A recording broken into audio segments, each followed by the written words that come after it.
अच्छा सर, अब जब हम चेंज इन पर्पस की बात करते हैं तो पहला सिनेरियो हमारे पास आता है कि लेट्स से हमारी कोई प्रॉपर्टी है जो हमने IS 16 या IS 2 में जो है हम लोगों ने इसको क्लासिफाई किया हुआ था।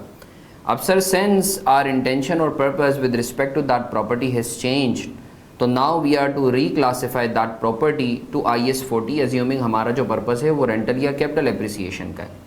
तो सर पहला जो सिनेरियो हमारे सामने आता है वो ये है कि आप 16 या 2 में जो है आपने क्लासिफाई किया हुआ था और अब आप IS 40 कॉस्ट मॉडल को ऑप्ट करते हो। तो सवाल ये पैदा होता है कि sir how we are to treat this change. तो सर इसमें आपने सिर्फ एक चीज़ याद रखनी है, कोई आपकी नंबर से रिलेटेड या कोई स्पेशल अकाउंटिंग मॉडलिटीज़ नहीं है, सिर्फ टाइटल का चेंज है।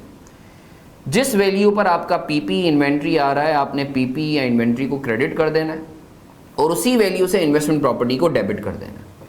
यानी अगर लेट से आपकी कोई इन्वेंट्री आ रही है, कोई प्लॉट आपका आ रहा है 100 रुपये का, तो आपने क्लासिफिकेशन डेट पे, रीक्लासिफिकेशन डेट पे आपने इन्वेस्टमेंट प्रॉपर्टी को 100 से डेबिट कर देना और इन्वेंट्री को 100 से क्रेडिट कर देना है। जो IS 2 के तहत फिगर आ रही थी उसी से ही आपने इन्वेस्टमेंट प्रॉपर्टी को डेबिट कर देना है।